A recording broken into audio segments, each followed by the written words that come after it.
رب اجعلني مقيم الصلاة ومن ذريتي ربنا وتقبل دعاء. Assalamualaikum warahmatullahi wabarakatuh. Innal hamdalillah nahmaduhu wa nasta'inuhu wa nastaghfiruh wa natubu ilaihi wa na'udzu billahi min syururi anfusina wa sayyiati a'malina. May yahdihillahu fala mudilla lahu wa may yudlil fala hadiya lahu. Asyhadu an la ilaha illallah wahdahu la syarika lahu wa asyhadu anna Muhammadan abduhu wa rasuluh.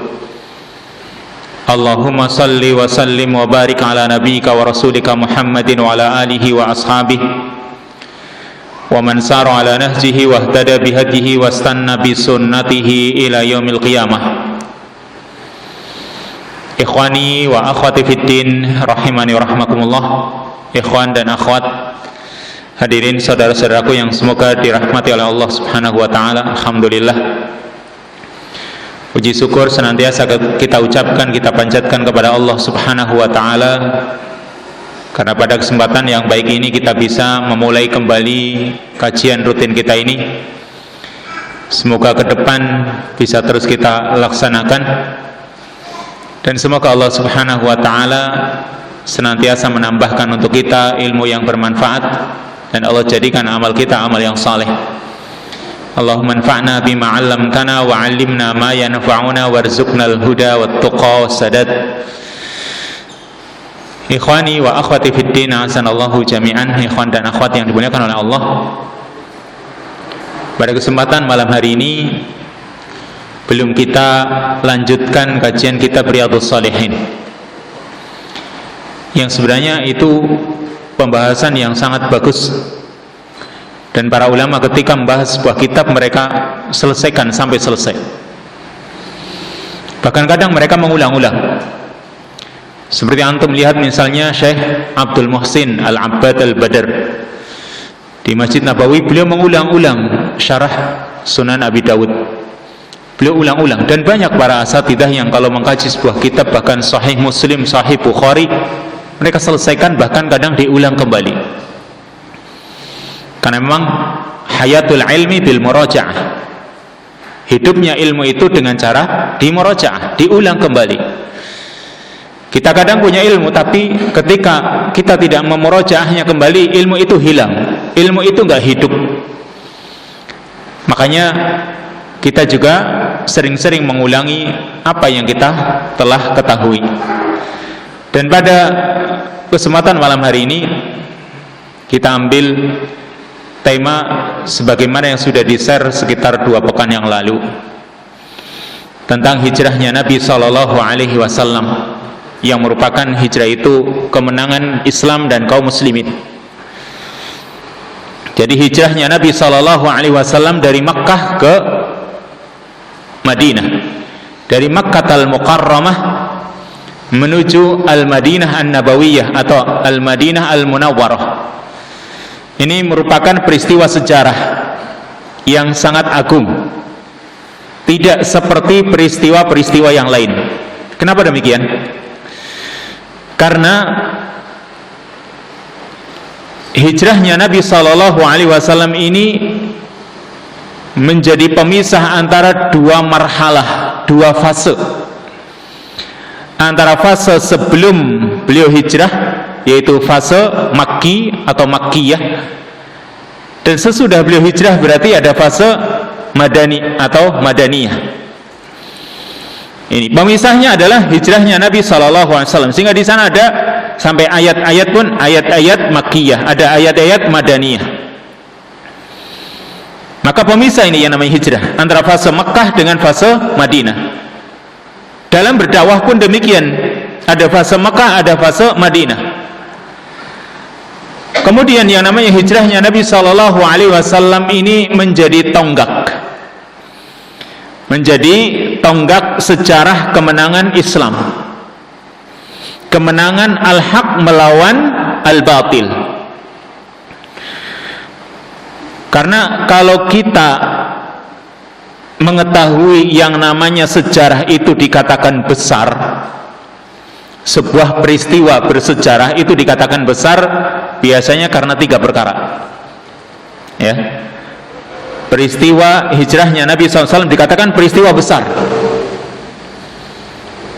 sebagaimana peristiwa-peristiwa yang lain itu bisa dikatakan besar karena 3 hal. Pertama, karena peristiwanya itu sendiri, kejadiannya itu sendiri. Yang kedua, orang yang mengalaminya atau orang yang menjalaninya. Serta yang ketiga, tempat terjadinya. Ini, suatu peristiwa, suatu sejarah dikatakan besar ketika 3 perkara ini perkara yang besar pula. Peristiwanya atau kejadiannya, kalau misalnya begini, peristiwa runtuhnya Menara Kembar, runtuh, mungkin peristiwa besar di dunia ini, orang mengetahuinya. Kenapa? Kejadiannya besar. Ini kenapa peristiwanya besar? Lalu yang kedua, karena orang yang mengalaminya, orang yang menjalaninya itu orang besar sehingga jadi peristiwanya pun besar. Kemudian tempatnya. Nah, sekarang kalau kita memperhatikan peristiwa hijrahnya Nabi SAW, hijrahnya Nabi tadi menjadi tonggak sejarah kemenangan Islam dan kaum muslimin. Ini peristiwa besar bagi kaum muslimin seluruh dunia ini. Lalu yang kedua, ya, orangnya. Siapa yang menjalani?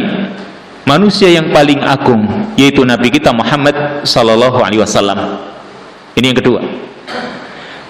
Orang yang menjalani adalah manusia yang paling agung, yaitu baginda Rasulullah sallallahu alaihi wasallam. Lalu tempatnya juga tempat yang paling mulia, Mekah dan Madinah. Mana lagi yang lebih mulia dari kedua tempat ini? Mekah dan Madinah tidak ada. Padahal ini, tempat ini disebut dari Mekah ke Madinah, hijrah dari Mekah ke Madinah. Kedua tempat ini yang paling mulia di muka bumi ini disebut keduanya hanya dalam peristiwa hijrah. Berarti hijrahnya Nabi SAW tidak bisa dikatakan peristiwa yang kecil, peristiwa yang sepele. Ini peristiwa besar. Makanya sampai Umar bin Al-Khattab menjadikan peristiwa hijrahnya Nabi SAW sebagai kalender untuk Islam dan kaum muslimin. Kemudian di sana juga ada, ya, perkara-perkara yang di situ banyak maknanya. Dalam hijrahnya Nabi SAW itu banyak makna yang bisa diambil oleh kaum muslimin sebagai pelajaran. Ada pengorbanan, ada pertemanan atau persaudaraan, ada kesabaran di sana, ada pertolongan Allah, ada tawakal, ada mukjizat dan lain sebagainya. Itu semua ada dalam kisah peristiwa hijrahnya Nabi sallallahu alaihi wasallam. Maka untuk mengawalinya ada satu ayat yang mendasari tentang betapa besarnya peristiwa hijrahnya Nabi sallallahu alaihi wasallam, yaitu yang Allah sebutkan dalam surat At-Taubah ayat yang ke-40. Allah Subhanahu wa taala mengatakan, illa tansuruhu faqad nasarahu Allahu id akhrajahu alladhina kafaru thaniya itsnaini id huma fil ghar id yaqulu li sahibihi la tahzan innallaha ma'ana.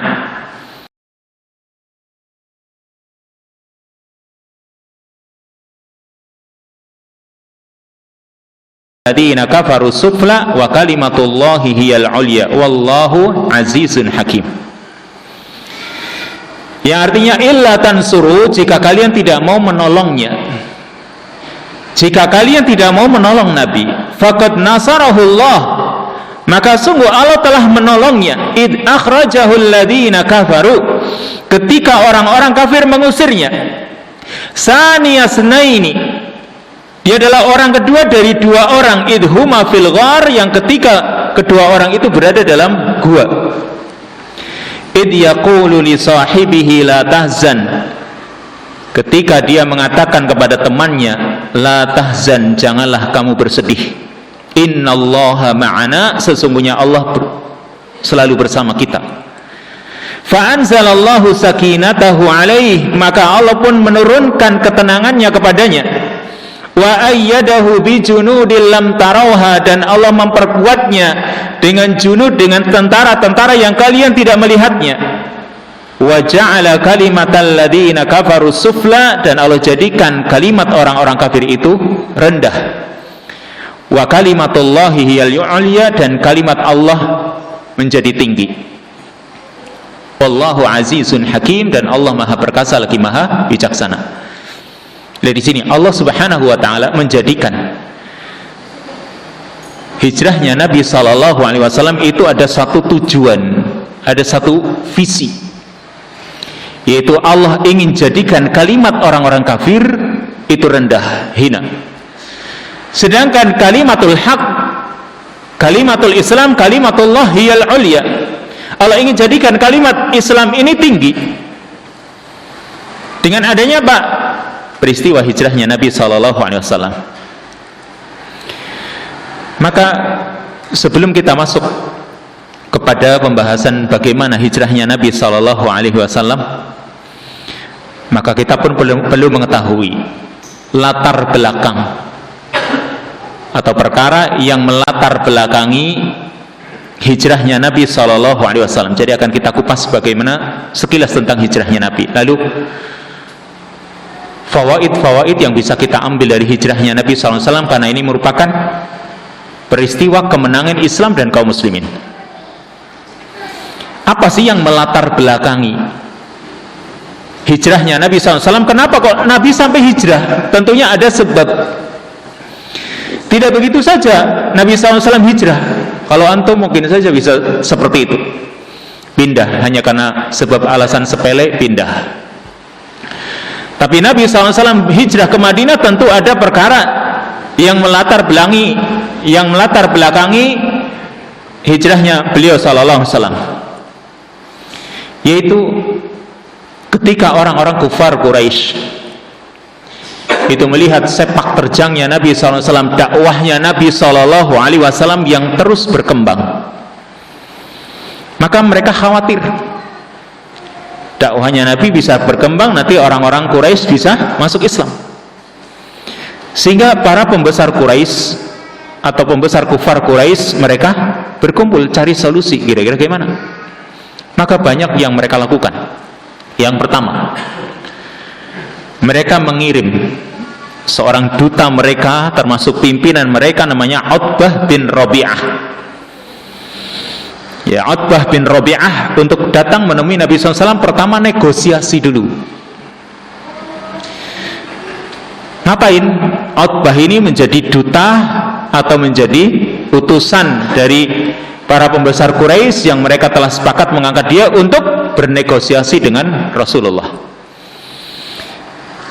Maka dia datang menemui Rasul Sallallahu Alaihi Wasallam. Ini Utbah bin Rabi'ah ini termasuk min kibar kufar Quraisy, pembesarnya orang kafir Quraisy.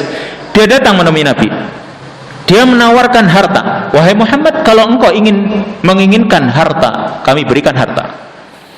Kalau engkau menginginkan kepemimpinan, ya, kalau engkau menginginkan kepemimpinan, kami angkat engkau menjadi pemimpin. Atau menginginkan kekuasaan atau menginginkan yang lain, maka kami sediakan. Bayangkan, zaman sekarang orang malah menginginkan kepemimpinan. Kalau zaman dulu Nabi SAW ditawari kepemimpinan, bahkan penawaran yang aneh. Wahai Muhammad, kalau memang engkau itu kemasukan jin alias kesetanan atau mungkin yang lain, kami akan kumpulkan harta untuk mencari orang yang bisa mengobatimu. Nah, karena mereka mengira Nabi gila. Jadi tawaran-tawaran seperti itu ditawarkan kepada Nabi Sallallahu Alaihi Wasallam, tapi beliau tidak bergeming, beliau cuma membacakan ayat. Sudah, akhirnya pergilah Utbah bin Rabi'ah ini tanpa ada hasil, cuma mendengar apa yang diucapkan oleh Nabi SAW berupa ayat-ayat Quran. Ini pertama. Yang kedua, mereka datang menemui paman Nabi Sallallahu Alaihi Wasallam. Ini cara kedua. datang menemui paman Nabi sallallahu alaihi wasallam yang bernama Abu Thalib. Karena Abu Thalib ini menjadi pelindung Nabi sallallahu alaihi wasallam. Mereka meminta kepada Abu Thalib untuk menghentikan dakwahnya keponakannya, yaitu baginda Rasulullah sallallahu alaihi wasallam. Maka Nabi pun datang. Setelah mereka pergi, Nabi datang menemui pamannya. Pamannya meminta kepada Nabi supaya beliau berhenti dari berdakwah, supaya tidak banyak masalah. Karena kalau beliau terus berdakwah, masalah semakin banyak. Tapi apa? Nabi sallallahu alaihi wasallam menjawab dengan jawaban yang tegas.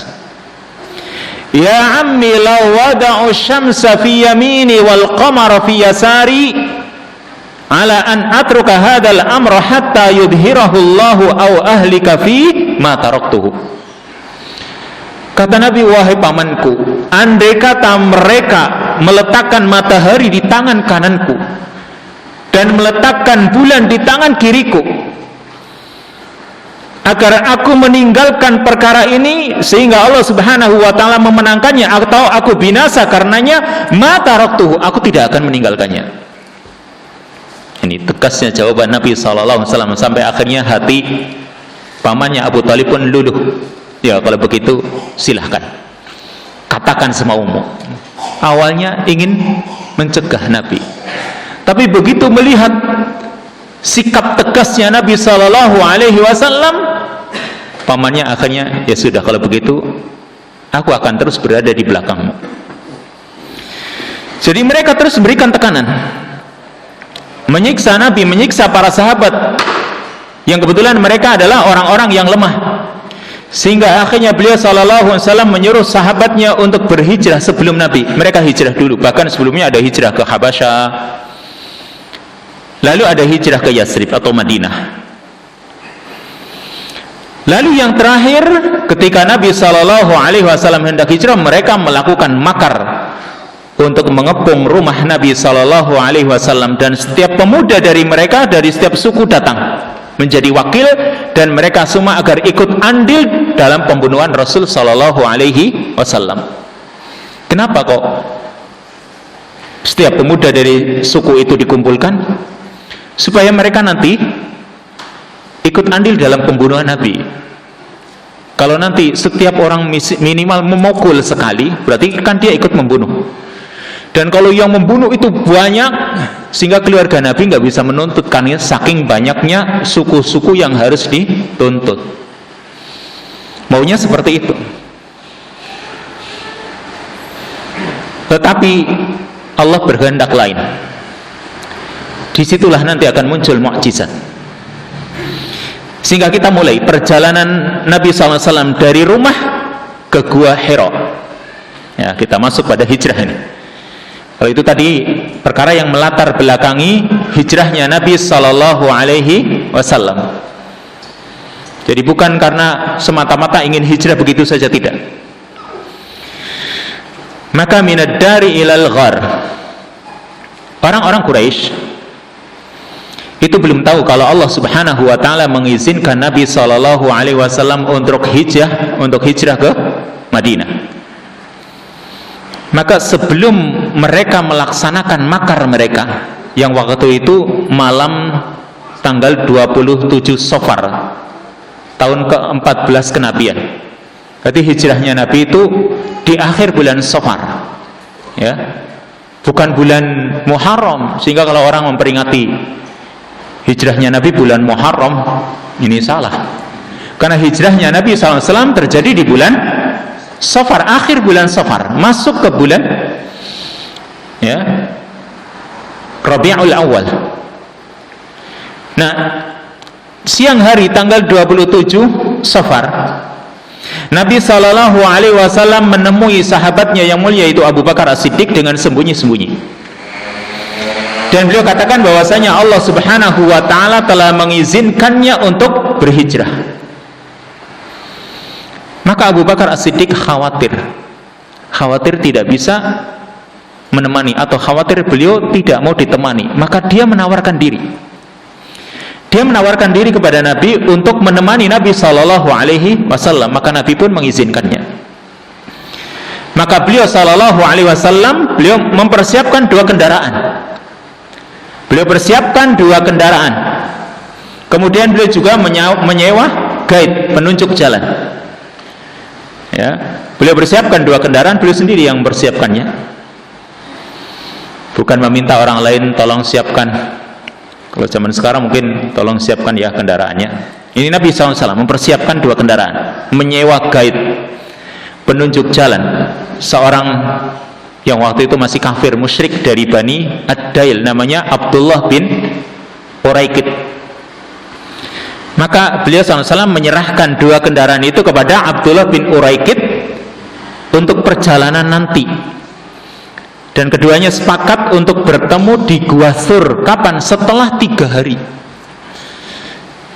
Jadi bukan langsung berangkat menyerahkan kuda besok berangkat, tidak. Diserahkan 2 kendaraannya besok. Setelah 3 hari kamu temui kami di Gua Thur. Lalu di sisi yang lain, Aisyah radhiyallahu anha dan saudarinya yang bernama Asma binti Abi Bakar, keduanya mempersiapkan perbekalan dan keperluan. Bahkan sahabat Asma binti Abi Bakar itu sampai dia merobek kain ikat pinggangnya menjadi 2 bagian untuk meletakkan makanan, karena tidak ada yang bisa untuk bawa makanan. Dia sobek kain ikat pinggangnya untuk menaruh makanan, sehingga beliau dikenal dengan Dzatun Nitaqain, wanita yang memiliki 2 ikat pinggang. Kenapa? Dibelah jadi 2, yang satu untuk menaruh makanan. Ini sahabat Asma binti Abi Bakar ikut andil. Lalu Nabi sallallahu alaihi wasallam juga menyuruh sahabat Ali bin Abi Thalib untuk menggantikan posisinya, supaya dia berada di dalam rumah Rasul sallallahu alaihi wasallam dan mengurusi amanah-amanah orang, karena memang Rasul itu punya amanah, titipan banyak. Rasul itu terkenal Al-Amin. Jadi banyak yang menitipkan kepada Rasul, dan nanti disampaikan amanah itu sesuai dengan yang diamanahkan. Itu Rasul. Makanya beliau terkenal Al-Amin. Sehingga amanah-amanah itu diserahkan kepada Ali bin Abi Thalib. Maka malam hari sebelum waktu fajar, Nabi SAW keluar dari rumahnya melalui pintu belakang ketika rumahnya dikepung. Lalu beliau SAW bertemu dengan sahabat Abu Bakar As-Siddiq. Dan disinilah Nabi punya siasat, punya taktik. Ketika pandangan mata tertuju ke jalan utama menuju Madinah, ya, ketika pandangan mata tertuju ke jalan utama menuju kota Madinah, mana? Ke arah utara. Kalau kita lihat di peta kan, bawah Mekah, atasnya Madinah. Berarti Madinah berada di mana? Di utara Mekah. Ketika pandangan mata manusia tertuju ke arah utara, karena Nabi SAW akan hijrah ke Madinah, maka Nabi SAW mengambil arah yang berlawanan. Kemana? Ke arah Gua Thur, yaitu ke Yaman. Ke bawah lagi, ke selatan. Jadi hijrahnya itu tidak menuju arah yang menuju Madinah, tapi ke arah yang berlawanan, supaya tidak dicari-cari oleh orang-orang kufar Quraisy. Hingga beliau menempuh ke Gua Thur, karena Gua Thur itu daerah selatan, padahal Madinah itu di utara. Maka Nabi mengarah menuju arah yang berlawanan, makanya ke arah Gua Thur. Dan Nabi SAW di sana berada di Gua Thur itu selama 3 hari 3 malam. Ada 3 orang yang punya andil besar ketika Nabi SAW itu berada di Gua Thur. Kalau Nabi diam begitu saja 3 hari 3 malam tidak diurusi oleh yang lain, mungkin bisa saja beliau kelaparan. Maka ada orang-orang yang punya andil di situ, ikut andil dalam peristiwa hijrahnya Nabi SAW. Yang pertama Asma binti Abi Bakar. Dia yang selalu membawakan makanan, menyiapkan makanan, membawakan makanan ke Nabi SAW. Dan ayahnya yaitu Abu Bakar As-Siddiq. Kemudian ada sahabat lagi Abdullah bin Abi Bakar, anaknya Abu Bakar juga, saudaranya Asma ini. Ngapain dia? Dia punya andil mengumpulkan berita-berita penduduk Mekah untuk disampaikan kepada Nabi SAW. Karena beliau juga ingin tahu bagaimana berita penduduk Mekah, apakah mereka masih mencari-cari beliau. Sehingga yang mengumpulkan berita ini sahabat Abdullah bin Abi Bakar. Lalu ada budaknya Abu Bakar yang bernama Amir bin Fuhairah. Dia yang menghilangkan jejak orang-orang yang datang ke Gua Sur itu. Dia datang dengan sekawanan kambing. Karena kalau jejak itu masih ada, Nabi bakal ketahuan. Oh, ada orang di sini nih. Apalagi orang Arab, tahu jejak itu luar biasa mereka. Ini jejak sudah berapa hari mereka tahu. Ini jejak belum lama, paling 1 menit yang lalu. Oh, ini jejak 1 jam yang lalu. Oh, ini sudah 3 hari. Oh, ini sudah setahun. Mereka tahu.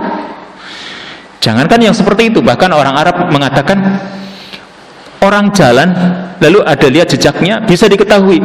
Oh, ini baru hamil 3 bulan. Tahu mereka. Oh, ini habis mencampuri istrinya. Jejaknya kayak gini. Mereka begitu hafal dengan jejak-jejak. Sehingga untuk menghilangkan jejak ini, Amir bin Fuhairah punya andil. Dia bawa kawanan kambing untuk menghilangkan jejak-jejaknya orang-orang yang datang ke situ. Poin berikutnya, la tahzan, innallaha ma'ana. Janganlah engkau bersedih, sungguhnya Allah senantiasa bersama kami. Nah, orang-orang musyrik Mekah yang mereka telah kehilangan Rasul sallallahu alaihi wasallam, mereka terus berusaha mencari dan mengejar beliau sallallahu alaihi wasallam sampai ke gunung-gunung ya, yang ada di sekitar Mekah itu, karena Mekah itu isinya gunung-gunung, sampai sekarang juga banyak gunung-gunungnya. Mereka terus mencari. Bahkan mereka mencarinya sampai ke Gua Sur. Jadi jangan dikira Gua Sur ini ya tempat yang tidak dicari oleh mereka. Mereka juga mencari. Meskipun arah berlawanan, tapi mereka juga mencari sampai ke Gua Sur. Dan Rasulullah SAW dan sahabatnya yaitu Abu Bakar As-Siddiq, ketika melihat kaki-kakinya orang-orang kufar Quraisy dan mereka mendengar bisik-bisikannya orang-orang di luar, mereka itu sadar, waduh, orang-orang kafir Quraisy sudah sampai di sini. Mereka melihat jejak-jejak kaki yang ada di atas kepala mereka. Ini orang-orang Quraisy. Sehingga ketika mereka berbisik-bisik di luar, Nabi dan Abu Bakar mendengar. Maka dalam keadaan seperti itu, Abu Bakar As-Siddiq mengatakan kepada Nabi sallallahu alaihi wasallam, "Ya Rasulullah, andai kata salah seorang dari mereka itu melihat ke bawah kedua kakinya, pasti dia akan melihat kita." Dengan ada rasa takut. Lalu apa kata Rasul sallallahu alaihi wasallam? Maka Rasul sallallahu alaihi wasallam mengatakan dalam hadis riwayat Bukhari, "Ya Abu Bakrin, ma dhannuka bisnaini Allahu salisuhuma." Wahai Abu Bakar, bagaimana perasaan kamu dengan 2 orang yang jika Allah menjadi yang ketiganya? Jika ada 2 orang lalu Allah menjadi yang ketiganya, kira-kira orang itu bagaimana? 2 orang itu bagaimana? Apakah dia akan ditolong atau tidak? Maka tentunya Allah Subhanahu wa ta'ala akan menolongnya. Sehingga itu tadi disebutkan dalam ayat, la tahzan innallaha ma'ana fa anzalallahu sakinatah. Allah turunkan ketenangan kepadanya. Sehingga Rasulullah sallallahu alaihi wasallam berada di dalam gua itu 3 hari 3 malam. Maka beliau keluar setelah 3 hari 3 malam, beliau keluar di awal bulan Rabiul Awal. Karena tadi keluarnya dari rumah tanggal 7 atau tanggal 27 bulan Safar. Setelah Safar berarti Rabiul Awal. Di awal bulan Rabiul Awal beliau keluar hijrah. Ketika sudah tidak ada lagi pencarian. Mereka bertiga, Rasul, Abu Bakar, dan Amir bin Fuhairah. Lalu mereka bertiga ketemu dengan penunjuk jalannya, guide-nya, yaitu Abdullah bin Uraikid. Bertemulah 4 orang ini. Mereka menyusuri pantai. Jadi bukan jalur utama yang ditempuh, jalur pantai. Yang itu jalur nggak pernah dilalui, makanya Rasul butuh guide. Karena itu jalur yang nggak pernah dilalui oleh orang, supaya tidak ketahuan. Lalu di sisi lain, orang-orang kufar Quraisy mereka belum tenang untuk mencari Rasulullah Shallallahu Alaihi Wasallam, sehingga mereka mengadakan sayembara dengan hadiah 100 ekor unta. Barang siapa yang bisa menangkap Rasul hidup atau mati, dia akan mendapatkan 100 ekor unta. Hingga salah satu dari orang-orang musyrikin itu melihat Rasul dan teman-temannya dari kejauhan, melihat Rasul dan teman-temannya termasuk Abu Bakar dan yang lain. Sehingga orang kafir Quraisy ini dia bergegas menemui Suraqah bin Malik. Yang Suraqah bin Malik ini terkenal orang yang kuat untuk bisa melawan musuh-musuhnya. Dia temui Suraqah, memberitahukan bahwasanya tadi dia melihat Muhammad dan teman-temannya. Tapi Suraqah yang memang orangnya, hatinya ini tamak, rakus dia, ketika diberitahu dia bilang apa? Bukan, itu bukan Muhammad. Supaya orang ini tetap tenang, dia yang akan keluar sendiri. Ini begitu tamaknya orang ini, meskipun dia akhirnya masuk Islam. Karena ditawari 100 unta, sehingga dia bilang itu bukan Muhammad. Udah, biar orang-orang itu pada nggak ikut-ikutan, dia yang akan keluar sendiri. Akhirnya dia keluar sendiri. Dia ambil kudanya, dia ambil tombaknya, menyusul Nabi Muhammad SAW dan teman-temannya. Maka terjadilah di sana peristiwa terperosoknya kuda Suraqah. Dan akhirnya Nabi SAW sadar dengan peristiwa tersebut, dan dia juga sadar karena Nabi SAW dijaga oleh Allah Subhanahu wa Ta'ala. Ini Suraqah juga sadar, ini Nabi, dia dijaga oleh Allah. Maka akhirnya setelah terjadi peristiwa itu, dia meminta maaf dan meminta jaminan keamanan supaya Nabi tidak membunuhnya, dan supaya orang-orang juga tidak membunuhnya. Maka Nabi SAW memberikan jaminan kepadanya, tapi beliau minta syarat supaya beliau dirahasiakan.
Nah, yang ingin kita pelajari nilai-nilai hijrah yang dilakukan oleh Rasulullah SAW itu apa saja?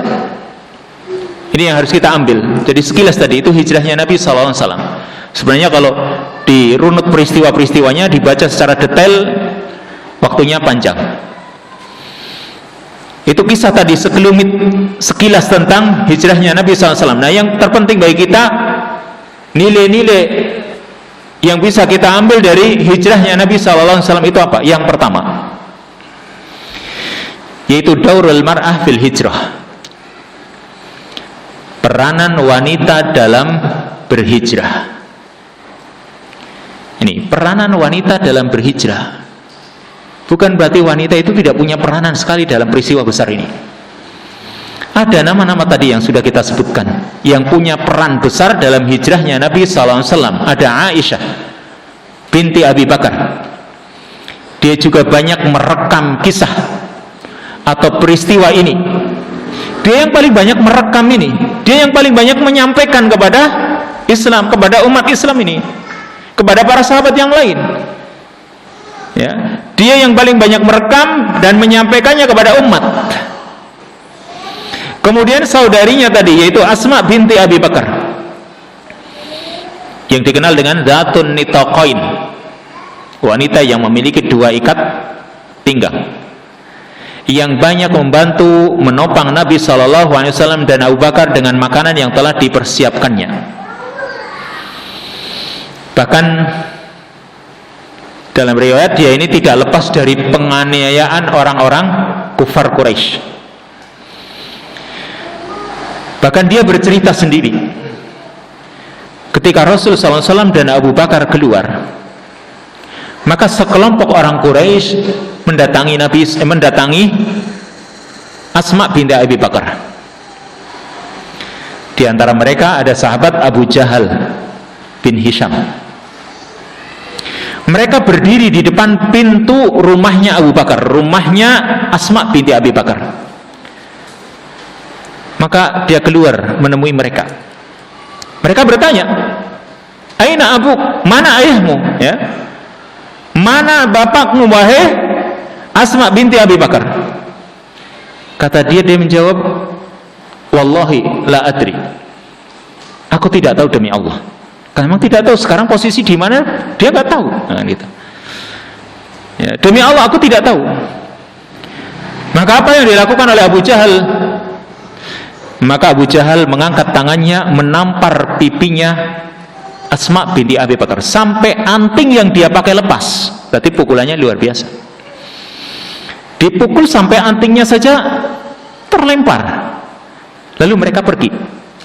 Ini seorang wanita yang tetap teguh pendiriannya sekalipun ditampar seperti itu, dengan tamparan yang tidak mudah, tapi tamparan yang keras. Kalau ditampar mudah, pelan, antingnya nggak jatuh. Ini antingnya sampai jatuh.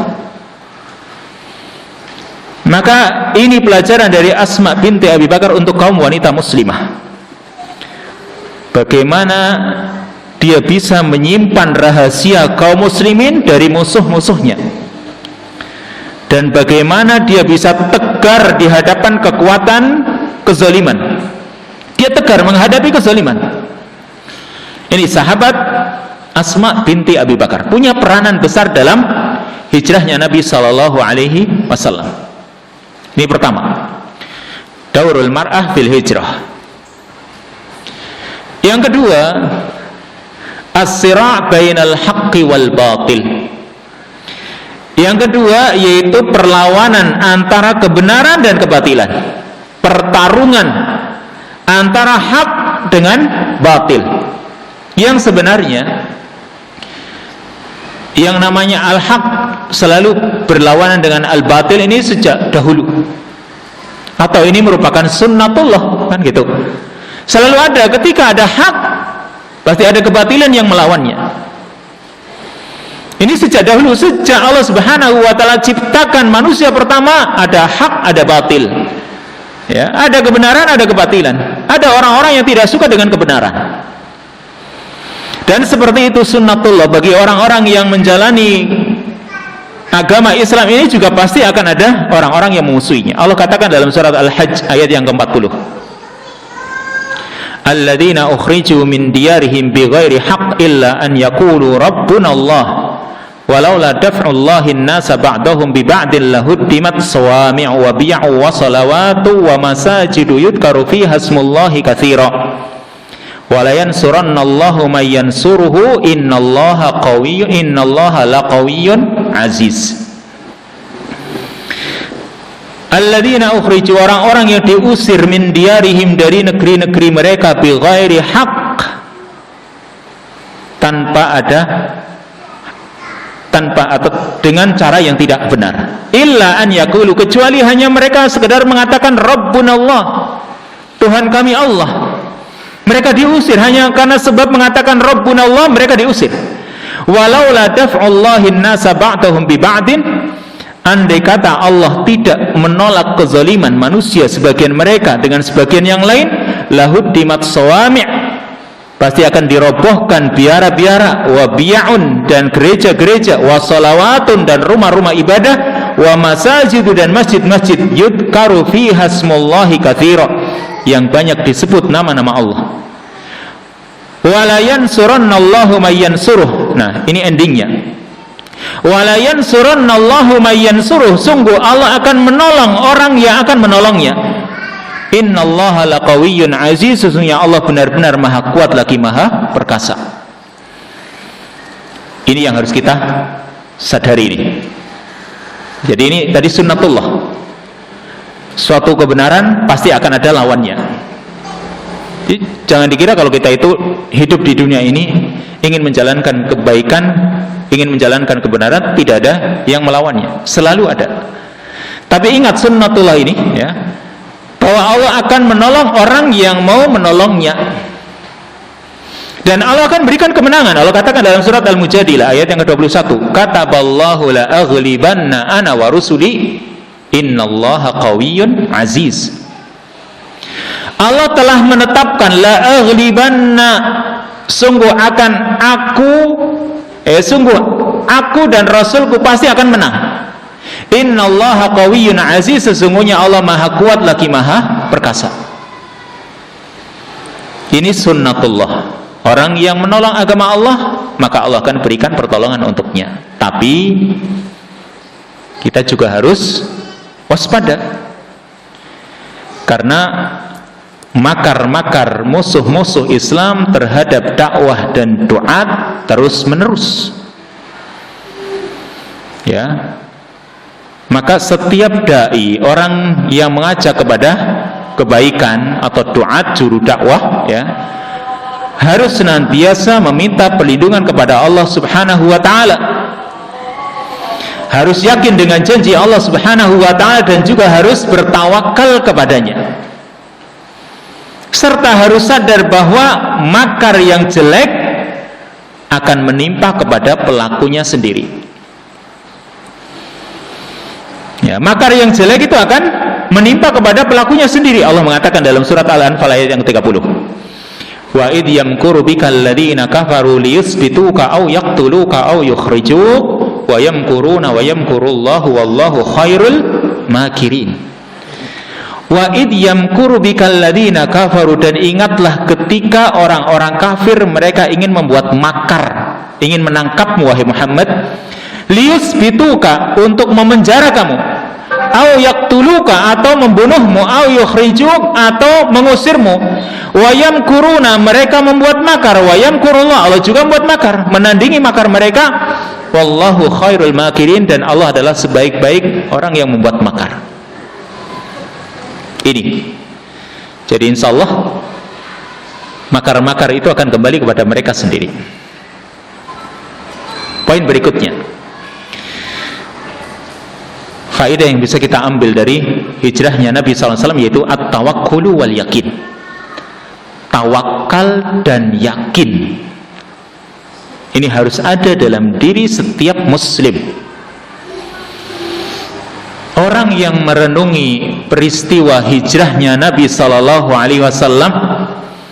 dan tahdid atau program-program yang dijalankan oleh beliau SAW, maka akan sadar bagaimana tawakal Nabi sallallahu alaihi wasallam yang begitu besar dan keyakinan beliau kepada Allah Subhanahu wa taala. Tawakal Nabi sallallahu alaihi wasallam ini tidak berseberangan dengan usaha. Ya, Nabi bertawakal, Nabi yakin. Tapi tidak berseberangan dengan usaha, tidak bertolak belakang. Ada hal-hal yang terjadi di luar nalar, di luar pikiran, sehingga manusia hanya bertawakal. Tapi banyak juga usaha-usaha yang dijalani oleh Nabi Shallallahu Alaihi Wasallam. Seperti apa? Nabi bersembunyi.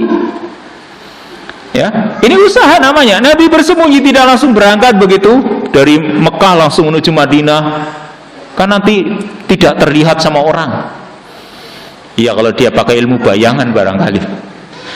Nabi manusia biasa, maka Nabi berusaha bersembunyi, cari teman, bawa perbekalan, naik kendaraan, butuh petunjuk jalan, dan lain sebagainya. Ini semua adalah usaha. Ya, yang hasil dari semua itu tergantung kehendak Allah Subhanahu wa taala. Makanya setelah orang berusaha, tawakal dan yakin akan pertolongan Allah Subhanahu wa taala. Ini yang dilakukan oleh Nabi. Tawakal dan yakin. Faidah berikutnya, mu'jizatun ala tariqil hijrah. Banyaknya mukjizat-mukjizat di jalan menuju hijrahnya Nabi sallallahu alaihi wasallam. Yang namanya mukjizat itu perkara di luar kebiasaan manusia atau di luar nalar tadi. Kemudian itu terjadi atas izin Allah dan bukan kehendak manusia, itu namanya mukjizat. Jadi kalau manusia menghendakinya nggak bisa, kalau Allah tidak menghendakinya. Ketika Nabi Musa memukulkan tongkatnya di Laut Merah terbelah, lalu kan Nabi Musa menyusuri Laut Merah itu sampai ke Jazirah Arab. Kan Nabi Musa nggak balik lagi. Coba dipukulkan lagi, membelah lagi apa enggak? Kan gitu. Coba kalau balik lagi kan bisa. Kalau bisa dipukulkan, semau dia dipukulkan lagi, belah lagi. Gitu. Ternyata nggak bisa. Kenapa? Itu kehendak Allah Subhanahu wa taala. Jika tongkatnya itu tongkat biasa. Makanya ketika ditanya, ya, ma biyaminika ya Musa, apa yang ada di tangan kananmu? Qala hiya asaya, ini tongkatku, atawakka'u 'alaiha, yang aku gunakan untuk bersandar. Wa ahusyu biha 'ala ghanam, aku gunakan untuk menghalau kambing-kambingku. Waliya fiha ma'aribu ukhra, itu. Dan juga ada kegunaan yang lain. Tapi itu tongkat biasa. Karena banyak orang yang ingin mencari kekuatan, menemukan tongkat. Ini tongkatnya Nabi Musa ini. Nah, ini kayak keris empu gandring dan yang lain dicari-cari nih. Ini mukjizat di luar nalar. Kalau mereka menunjukkannya bisa terbang dan sebagainya, itu sihir. Maka banyak mukjizat di jalan menuju hijrahnya Nabi Sallallahu Alaihi Wasallam. Ketika Nabi SAW keluar dari rumahnya, tidak diketahui oleh orang-orang kafir. Ada mukjizat di situ. Yang terjadi pada Suraqah bin Malik, terperosok, ada mukjizat di situ. Sampai Nabi menjanjikan Suraqah memakai gelangnya, 2 gelangnya Kisra. Itu keluar dari mulut Nabi. Mungkin beliau tidak sadar atau menjanjikan seperti itu karena Allah Subhanahu wa taala mewahyukannya. Bayangkan beliau menjanjikan 2 gelangnya Kisra. Ibarat kalau sekarang siapalah presiden negara adik kuasa siapa? Nah, akan dijanjikan barang yang paling dimiliki oleh orang tersebut. Nah, ini siwara Kisra tadi, 2 gelangnya Kisra. Itu ibarat jimatnya. Kok Nabi SAW menjanjikan berarti akan menguasai. Nah, kemudian juga Ummu Ma'bad, kisahnya Ummu Ma'bad tadi, itu semua adanya mukjizat. yang kita tidak bisa lepas ketika kita ingin menjelaskan hijrahnya Nabi, tidak bisa lepas dari menjelaskan mukjizat-mukjizat ini. Karena yang namanya mukjizat itu sebagai bukti kenabian Nabi kita Muhammad sallallahu alaihi wasallam. Sedangkan kita sekarang yang masih tersisa untuk kita, kalau Nabi sudah mukjizat itu sudah habis. Meskipun ada mukjizat yang kekal, yaitu Al-Qur'anul Karim. Ya, para ulama mengatakan Quran itu adalah al-mu'jizatul khalidah, mukjizat yang kekal, itu Quran. Tapi bagi yang lain sudah nggak ada mukjizat lagi, adanya apa? Karomah. Karomah, pertolongan yang Allah Subhanahu wa taala berikan kepada hambanya yang beriman dan bertakwa, yang orang tersebut menjadi walinya Allah. Ala inna awliya Allahi la khaufun alaihim wa lahum yahzanun alladzina amanu wa kanu yattaqun. Para kekasih Allah Subhanahu wa taala tidak ada rasa takut atas diri mereka dan tidak pula mereka bersedih. Siapa mereka yang menjadi wali-walinya Allah? Alladzina amanu wa kanu yattaqun, orang-orang yang beriman dan bertakwa. Berikutnya, Islamu Ummi Ma'bad, masuk Islamnya Ummu Ma'bad. Jadi setelah Rasul sallallahu alaihi wasallam itu minum, dan mereka juga banyak yang minum, ya, maka Ummu Ma'bad mengatakan dalam riwayat Al-Bazzar, Ummu Ma'bad bertanya kepada Rasul, antal ladzi tas'umu Quraisy annaka sabi, apakah engkau orang yang dikatakan oleh orang Quraisy bahwasanya engkau adalah orang yang gila? Maka Nabi mengatakan innahum yaqulun, itu kata mereka. Maka Ummu Ma'bad dia melihat peristiwa mukjizat tersebut, maka dia pun mengatakan asyhadu anna ma ji'ta bihi haqq, aku bersaksi bahwasanya yang engkau bawa itu adalah kebenaran. Summa qalat, kemudian Ummu Ma'bad mengatakan attabi'uka, bolehkah aku mengikutimu? Qala, maka Nabi SAW la hatta tasma'anna qad dhaharna, tidak sampai kamu mendengar bahwasanya kami sudah menang. Kalau kami nanti sudah punya kekuatan, punya kemenangan di Madinah, silahkan. Maka akhirnya setelah itu pun dia mengikuti Nabi SAW. Jadi mukjizat ini tadi menjadi sebab masuk Islamnya Ummu Ma'bad termasuk suaminya. Demikian pula masuk Islamnya Suraqah. Jadi Suraqah ini juga masuk Islam, disebutkan dalam riwayat Anas. Sahabat Anas mengatakan fakanat Suraqah awalan nahar jahidan. Suraqah di awal siang, di pagi hari dia jahidan, berjihad, maksudnya dia berusaha mencari dan ingin menyakiti ala Nabi SAW, Nabi SAW. Wa kana akhirun nahar, dan di akhir siang maslahatan lahu, maka dia maslahatan lahu, yaitu menjaga Nabi SAW dengan senjatanya. Jadi ini ya yang merupakan mukjizat pula. Pertama kali bertemu ingin memerangi Nabi, ingin membunuh Nabi. Di awal siang, akhir siangnya dia malah membela Nabi SAW. Maka dia akhirnya pun masuk Islam setelah Fathu Makkah. Jadi lama ya, bukan langsung masuk Islam saat itu. Setelah Fathu Makkah dia masuk Islam. Lalu setelah negeri-negeri Persia ditaklukkan atau Furs ditaklukkan, maka Umar bin Al-Khattab datang menemui Suraqah bin Malik ini dan memberikan 2 gelangnya Kisra kepada Suraqah. Karena negeri Kisra ditaklukkan di zaman Umar bin Khattab, sehingga Umar bin Khattab yang mendapatkan gelang itu sebagai ghanimah. Lalu karena dia ingat janji Nabi SAW kepada Suraqah, maka sahabat Umar memberikannya kepada Suraqah, ingin melaksanakan janji Rasul SAW kepada Suraqah. Karena memang apa yang dikatakan oleh Rasul itu adalah hak, wahyu dari Allah. Wa ma yantiqu 'anil hawa in huwa illa wahyu yuha. Ini maka inti peristiwa hijrahnya Nabi SAW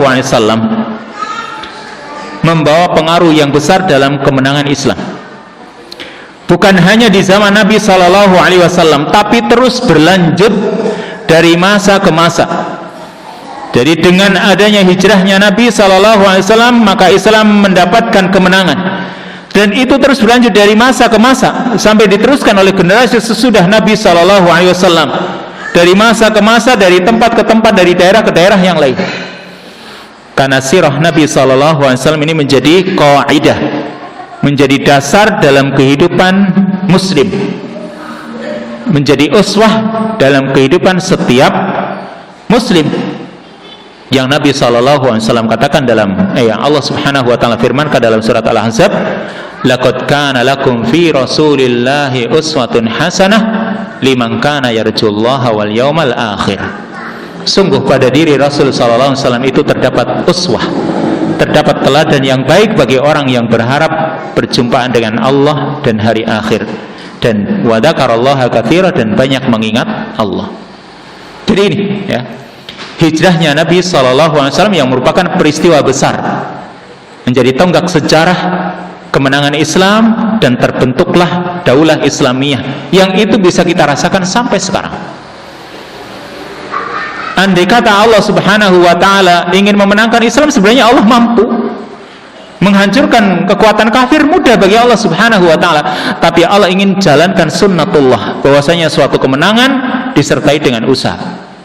Dan ini yang harus kita ambil pelajaran ini. Kemenangan itu tidak bisa diberikan begitu saja tanpa ada usaha dari kaum muslimin.